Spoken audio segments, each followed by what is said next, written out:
Tomato ಎಲ್ಲ ಲಾಸ್ಟ್ಗೆ ಬಂದಿದೆ. ಇದು ಇನ್ನು ಈ ಕೊಯ್ಲು ಇನ್ನೊಂದು ಕೊಯ್ಲು ಕೊಯ್ಕೊಂಡು ಗಿಡ ಎಲ್ಲ ಕಿತ್ಬಿಟ್ಟು ಮತ್ತೆ ಟೊಮಾಟೊನೇ ಉಣ್ಬೇಕು. ಅದರಲ್ಲೂ ಇವತ್ತು ಒಂದು 48 ಬಾಕ್ಸ್ ಆಯಿತು. ಗೆಲ್ಸೋರು ಒಂದು 7 ಜನ ಬಂದಿದ್ರು. ಎಲ್ಲ ಬೆಳಗ್ಗೆನೇ ಬಂದು ಮಧ್ಯಾಹ್ನಕ್ಕೆಲ್ಲ ಮುಗಿಸ್ಬಿಟ್ರು. ನಾನು ಬೆಂಡಿ ಗಿಡಕ್ಕೆ ಮೊದಲು ಔಷಧಿ ಹೊಡಿಬೇಕಿತ್ತು. ಇದಕ್ಕೆ ಮುಂಚೆ ನಾನು 505 ಅಂತ ಹೇಳ್ಬಿಟ್ಟು ಒಂದು ಔಷಧಿ ಬರುತ್ತೆ, ಅದು ಹಸಿರು ಹುಳ ಚೆನ್ನಾಗಿ ಕಂಟ್ರೋಲ್ ಆಗುತ್ತೆ.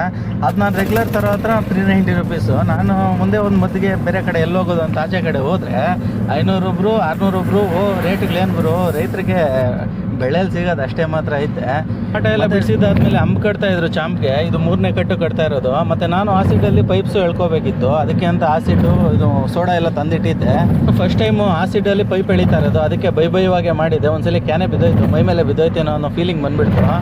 ಈಗ ನಮಗೆ ಈ ಪೈಪ್ಗಳಲ್ಲೂ ಕ್ವಾಲಿಟಿ ಕಮ್ಮಿ ಮಾಡಿಬಿಟ್ಟಿದ್ದಾರೆ. ಮುಂಚೆ ಎಲ್ಲ ಒಂದ್ಸಲಿ ಪೈಪ್ ತಂದರೆ ಒಂದು 10-12 ಬೆಲೆವರೆಗೂ ಆಗ್ತಿತ್ತು. ಇವಾಗ ಒಂದು 4-5 ಬೆಳೆಗೆ ಪೈಪ್ಸ್ ಎಲ್ಲ ಜಾಮ್ ಆಗೋದು, ಮುರಿದೋಗೋದು, ಅಂದರೆ ಎಲ್ಲಲ್ಲಿ ಸ್ವಲ್ಪ ವೀಕ್ ಆಗೋದು, ಆ ಥರ ಆಗ್ತಾಯಿದೆ.